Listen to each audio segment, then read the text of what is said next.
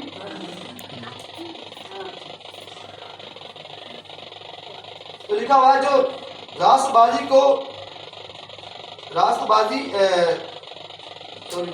بازی کی بازوں کی صداقت ان کو رہائی دے گی. راست بازوں کی صداقت ان کو رہائی دے گی. اب راست بازی کے لیے کچھ الفاظ ہیں جن پر عمل کرنے سے انسان راست باز بنتا ہے. تو وہ الفاظ ہیں فرینکنس، یعنی کہ خوش اخلاقی. خوش اخلاقی ہماری زندگی کے اندر آنی چاہیے. ہمارا رویہ، ہمارا بیہیویئر اچھا ہو، جس سے ملیں، اچھے اخلاق سے ملیں. ہماری جو زبان ہے اس سے اچھے الفاظ نکلیں. ہمارا بولنا جو ہے لوگوں کے لیے وہ برکت ہے. ہماری باتوں سے لوگ متاثر ہوں، ہمارے کلام سے لوگ، ہماری باتیں جب ہم دوسروں سے جب گفتگو کریں تو ہماری گفتگو شنید سے لوگ جو ہیں وہ متاثر ہو کے، لکھا ہوا تمہارا جو ایٹیٹیوڈ ہے ایسا ہو جو خدا کو پسند آئے، اور تمہاری اچھے رویے سے لوگ تمہارے آسمانی باپ کی کیا کریں، عزت کریں. تمجید کریں، تو ہماری باتوں سے لوگ متاثر ہوں، لوگوں کو برکت ملے، ہمارا رویہ، ہمارا بول چال اچھا ہو، اس میں ہماری جو زندگی کے اندر فرینکنس کا آنا ضروری ہے، خوش اخلاقی کا آنا ضروری ہے۔ جو بد اخلاق لوگ ہیں، لوگ ان کو لائک نہیں کرتے، لوگ ان کو پسند نہیں کرتے، اور خدا بھی ان کو پسند نہیں کرتا۔ تو پہلی بات ہے ہماری زندگی کے اندر خوش اخلاقی آنی چاہیے، یہ راست بازی کا پہلا سٹیپ ہے۔ پھر اس کے بعد ہے اونیسٹی، یعنی کہ ایمانداری۔ یہ استقامت جو میں نے لفظ بولا تھا عربی کا، یہ راست بازی ہے۔ اس کا مطلب ہے جب زندگی کے اندر ایمانداری آ جائے گی تو سمجھیں آپ راست باز ہونا شروع ہو گئے۔ آمین۔ تو اونیسٹی یعنی ایمانداری کا زندگی کے اندر آنا ضروری ہے، کیونکہ ایمانداری کے بغیر زندگی جو ہے وہ بیکار ہے۔ ایمان کی زندگی جینے سے انسان ایماندار بنتا ہے، اور ایمانداری کے ایسا کام